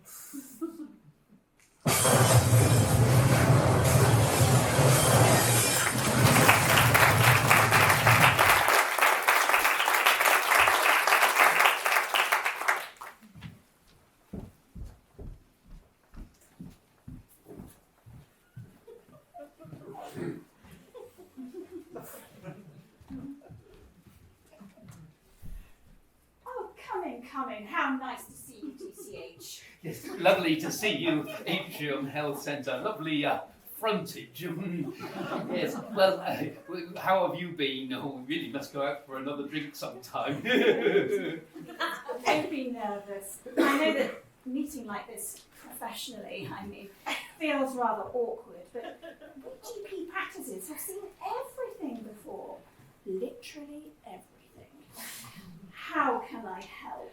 Well, it's a bit difficult to explain, actually. You see, I've noticed this thing, well, this growth, I suppose. In fact, several growths. I've been in somewhat of denial, I'm afraid, somewhat. Gosh, growth. That's a new one. Sounds disgusting. Oh, I'm joking. Oh, honestly, your face. Do tell me more. Well, yes, as I say, I've noticed these developments emerging all over my estate. And, you know, I wasn't too worried to start with. Well, I am a trauma unit and a centre of healthcare excellence in the West Dorset region, so I've got a pretty good idea of what they might be. But I thought I'd come to see you to get your, well, expert opinion. Expert opinion, eh? Well, expert for West Dorset, shall we say. So shall we have a look then? Well, yes, the first thing I noticed was, this. Ah, yes, I see. Yes, and I wasn't too worried about it. I mean, it's quite nice, isn't it? I mean, it's not beautiful, but it's got dotty pictures of Durdle Door and Cork Castle on it. So, you know, I think I'm quite pleased with the effect. It's quite distinguished, and then with these flappy things here that sort of go up and down. Funny. And then after that appeared, then this one appeared. Oh, yes, I see. Yes, this one altogether less attractive. And then I started getting worried. You haven't been Googling yourself, Yeah, have you? I'm afraid I have, yes. And what sort of thing did you see online, I mean? Well, it was in the newspapers first, and then Facebook posts. I mean, the almost identical appearance of a barge, you know, in Portland Harbour, the big Stockholm. And you Well, you know, it's a detention centre, isn't it? I thought, oh no, any moment now I'm going to be overrun by illegal immigrants. I'm going to have hundreds of asylum seekers crammed into my North Wing appendage. Oh my dear, you really have got the wrong end of the stick. I can confidently reassure you that what you have shown me here are, firstly, a multi-storey car park. Oh, I've always wanted one of those. I wonder what all those vehicles were doing, going in and out all day. And the other growth, as you called it, is actually a state-of-the-art discharge lounge. A discharge lounge. So it's nothing to do with the UK Border Force or the Home Office? Nothing. Oh, merciful architect, discharge lounge, not a part.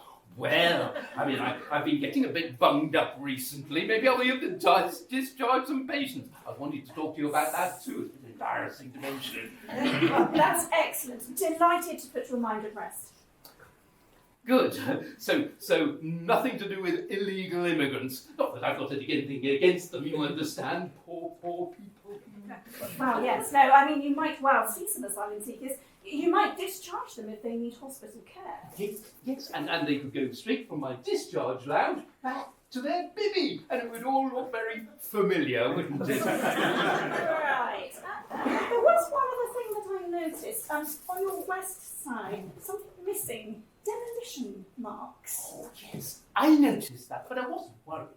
I mean, after all, there's more room to swing my arms around and celebrate having a new discharge lounge. Whoopee! I'm just going to do a quick test and look up your planning applications. Aha! As I suspected. DCH. Good news, my dear. You are pregnant. What? Yes, you're going to have a new emergency department. I've never thought. I mean, I haven't even, well, you know, I didn't think such a thing was a possibility. I mean, stuck in this dreary provincial backwater, always running a budget deficit, hopelessly unambitious senior management team. You, Titch, are a hospital on the rise. Expanding. A very attractive proposition. About that drink you suggested. Perhaps we could talk over an idea I've had about emerging. Such a relationship is strictly ethical. Don't fight it, DCH. Can't you see we are meant to be together? Rationalised healthcare delivery, efficiency rollout. Oh, amalgamate me, big boy.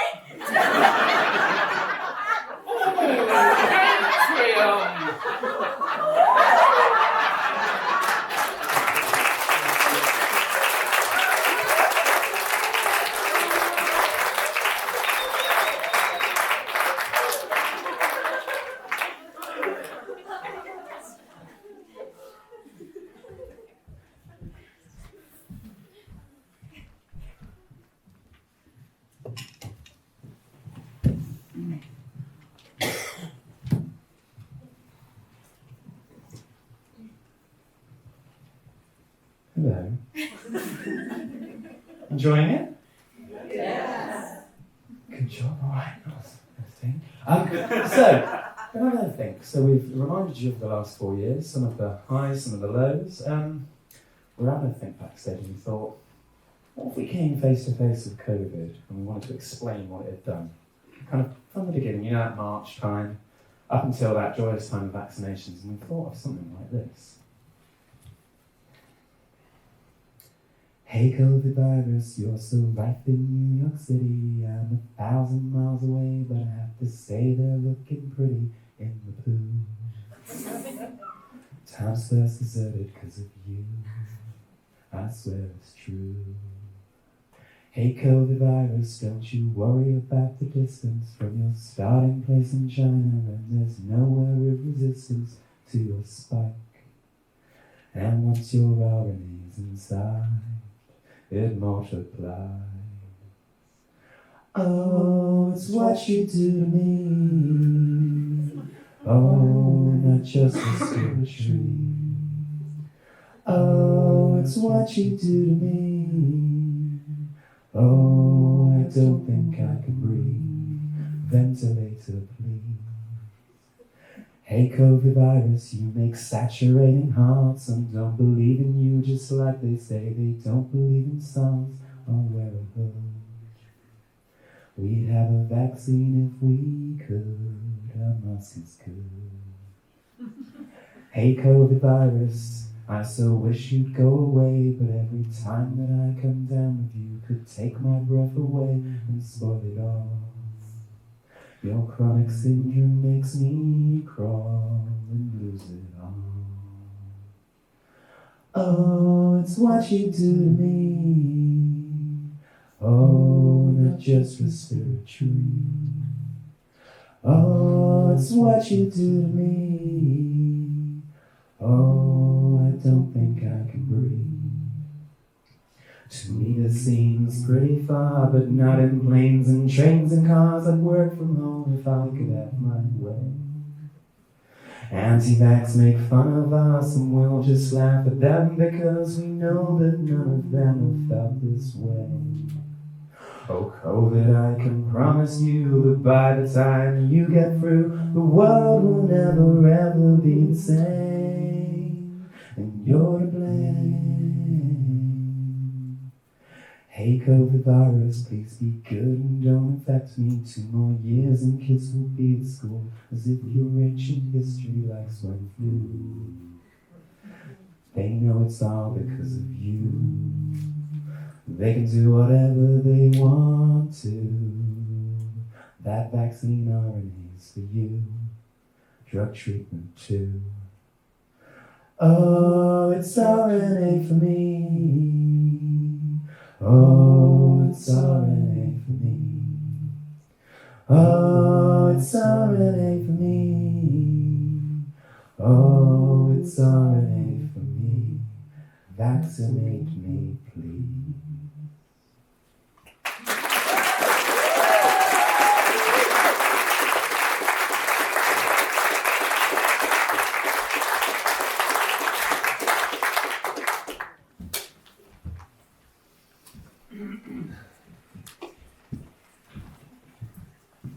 Well, Professor, thank you so much for sitting in on this clinic today.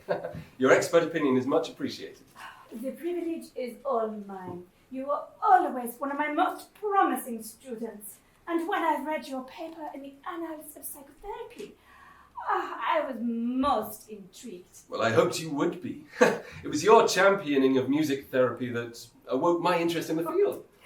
Music therapy is one thing, but this avenue that you are exploring, lyric therapy, quite extraordinary. Well, what is more uplifting than music?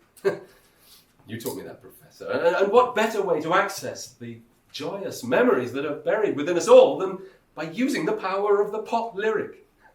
Professor, I've had astonishing results. I mean, in some cases, compressing the entire therapeutic journey into no more than the duration of a 3-minute pop song. This first patient on your list, she is an interesting case. Apparently she's resistant to all therapeutic options, yes. And how does her psychopathology manifest itself? She's enormously paranoid and desperately inhibited, and exhibits alarming levels of transference also. So we should not expect much response at this first meeting. I think we're going to find this rather stimulating. Please call in Mrs. Robinson.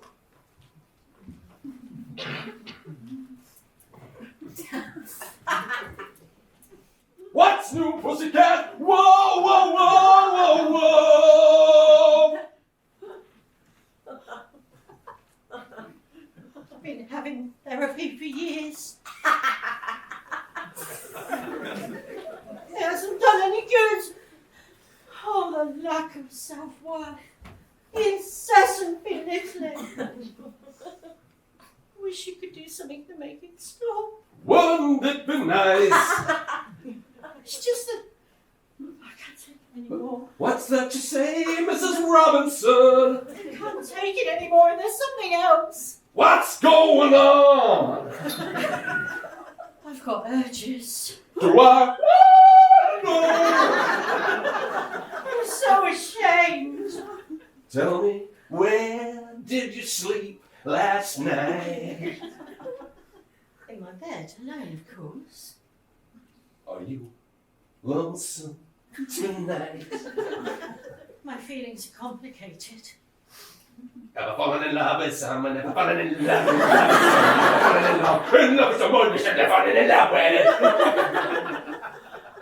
Yes. Do you want to touch me? Yes, and I think I love you. Should I stay or should I go now? What's love got to do with it?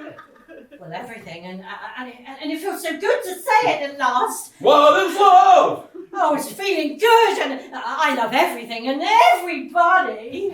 Will you still love me tomorrow? Well, of course I will.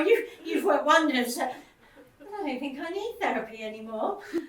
Don't you want me, baby? Well, it's not that. I just don't think I need it anymore. Do you really want to Look, I think this needs to stop now, don't you? Why can't we be friends? Why can't we be friends? No, really, it's just impossible. I think I should go.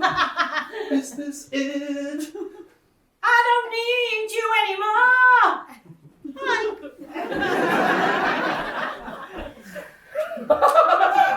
Do you realize you may just have revolutionized the whole discipline of psychotherapy? Do you believe in magic? Quite remarkable. Are there any limits to what you can achieve? No, there's no limits. Okay, stop it now. I really must try this. Next patient, please. Right.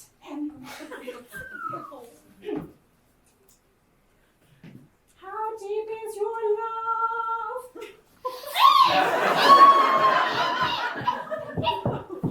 Another severe reaction to the Bee Gees.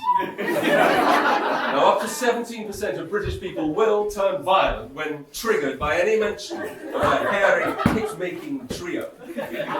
Lyric therapy is having astonishing results. I mean, literally turning lives around. But it is not without risks. And yet, incidents such as this are so easily avoided. Look! This man is wearing a BG's alert bracelet. So remember, stop, look, lyric, and we'll all be staying alive. Oh!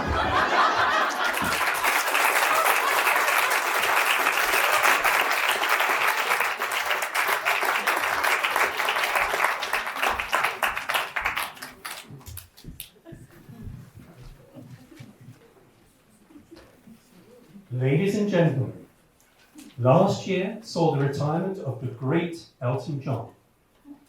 We are proud to announce that, especially for the staff of DCH, he's decided to do a retire and return.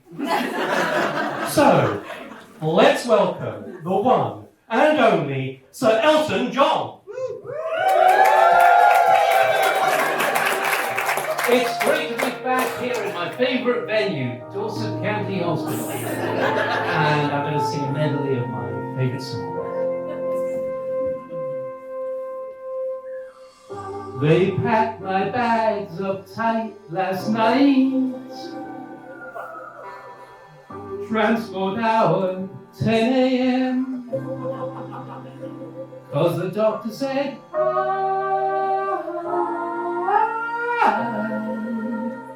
be discharged by then.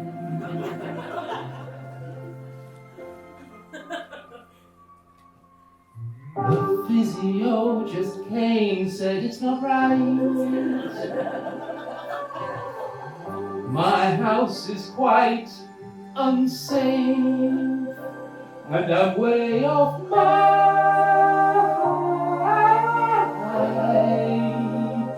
baseline.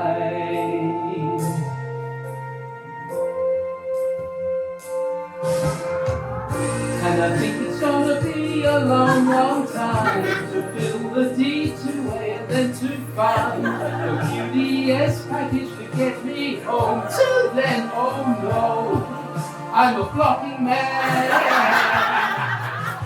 Blocking man, stuck in DTH instead of home.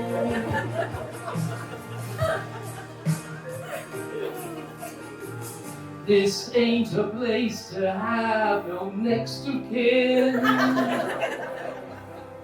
Then lose capacity,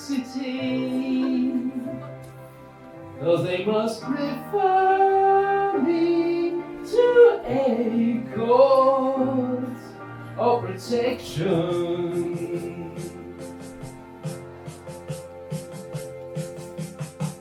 The social finance no one understands, and the discharge team's 5 days a week. A blocking man, blocking man.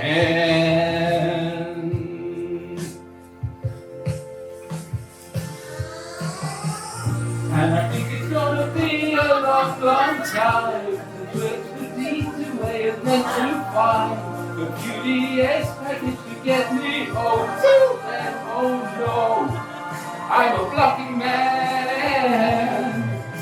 Blocking man, stuck in DCH instead of home. And I think it's gonna be a long, long time. And I think it's gonna be a long, long time. Yeah!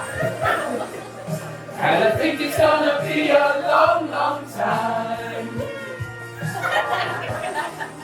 And I think it's gonna be a long, long time. And I think it's gonna be a long, long time.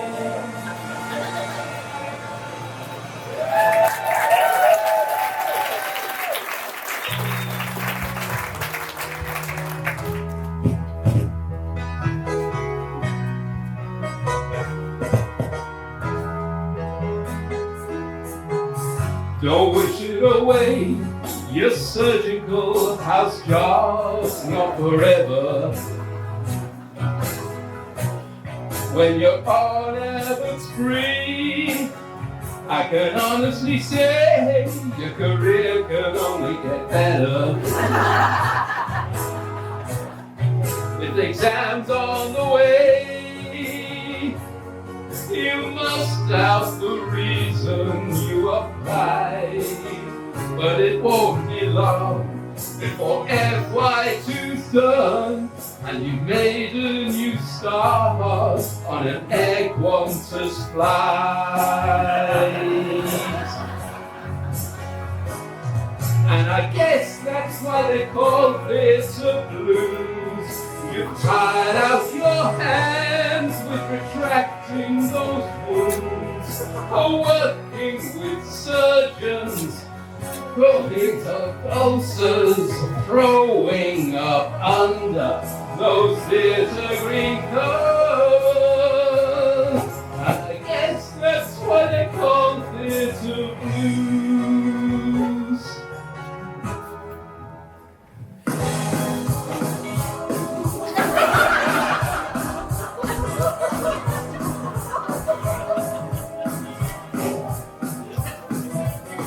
Can't remember quite what it's like to be a junior doctor. Now they're out on strike and acting down on nights as an FY2. I wonder if I could wreck like them with all those jobs to do. Perhaps forward at an FY1, EDS is taking over twice as one, requesting bloods on nights the little simple way. Why they got the system at child, it's a mystery.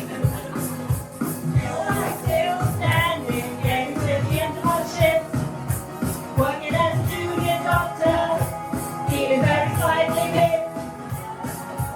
They're still standing on that picket line, hoping that a irritating chirp will win the public's mind. We're still standing, yeah, yeah, yeah. We're still standing, yeah, yeah, yeah. Now the NHS is struggling, they're trying to reorganize all again, with integration in and competition out. Feels like both the seesaw and the roundabouts.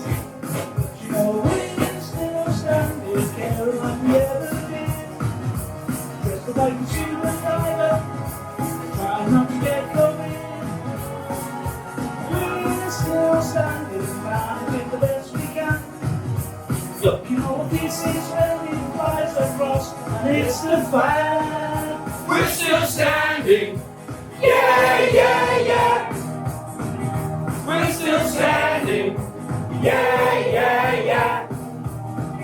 We're still standing, yeah, yeah, yeah. We're still standing, yeah, yeah, yeah. Yeah!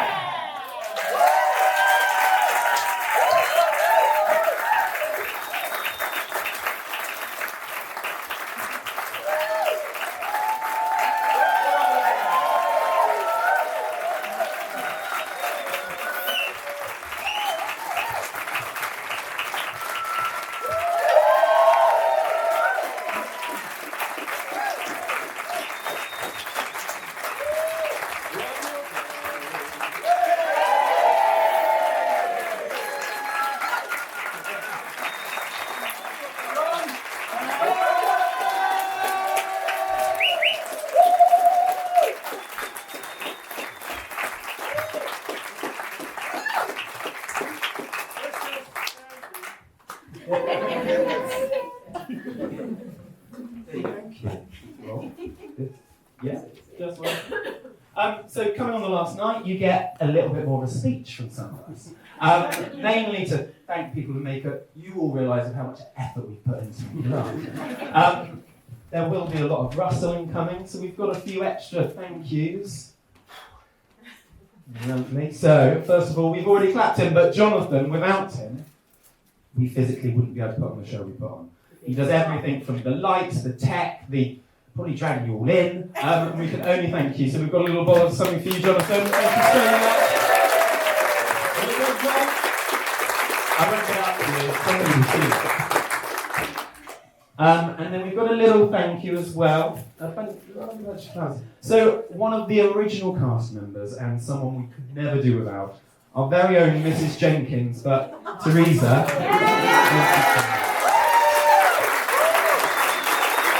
We still have a few more things, but the people that actually get the stuff don't know about it, so bear with me 1 second.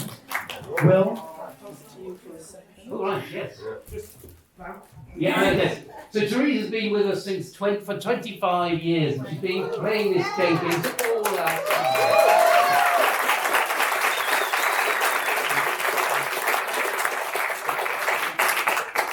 And what are we waiting for? For her memory, which is a bit like the lace brocade. Oh, yes. Thank you, Hang on, it's behind you. Sorry, I've got more to say. Okay, go on. I know you like the microphone, I'm sorry.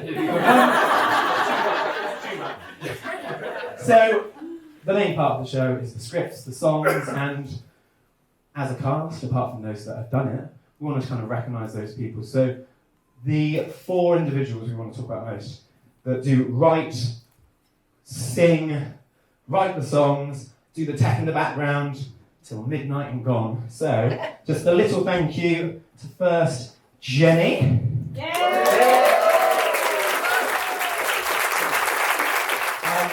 will always make sure she writes at least one sketch, and then she does a bit of videoing, she gets her family involved, and they'll be prosecuted one day, but it will fine. The next one, so there is a gentleman here who decides to make everything perfect when it comes to video editing, sound clips, the lot, provides it to Jonathan. He does stay out till gone midnight on top of his consultant job. So, Andy, thank you very much.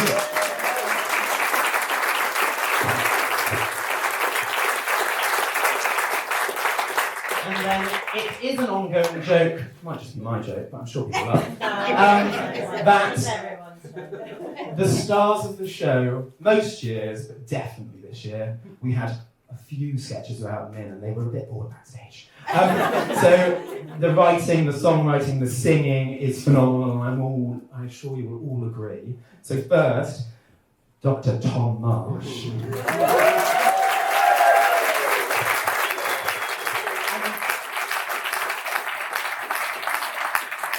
And finally, a man who's had 4 years scribbling down on tiny bits of paper on his pocket. Usually between patients in clinics, I'm sure. But honestly, without him, you wouldn't even have half the sketches you get to laugh at. So Will, thank you so much for everything.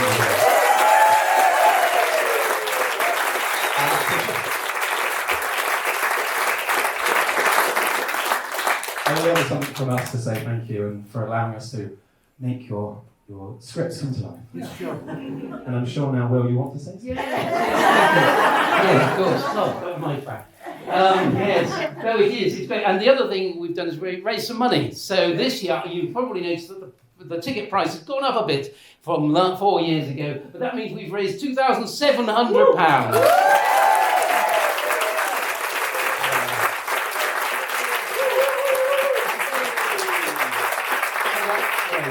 The other person who I'd like to mention is somebody who's come back to the show after 20 years away, Rosie.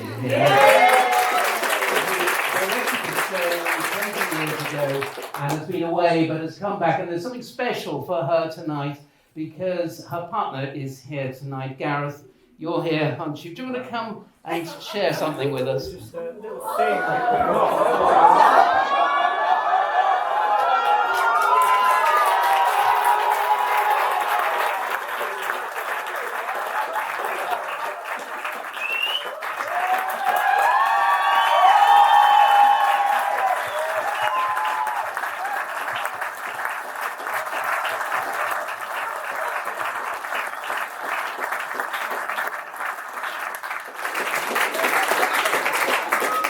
Well, that's a first. Well, no, not for Rosie.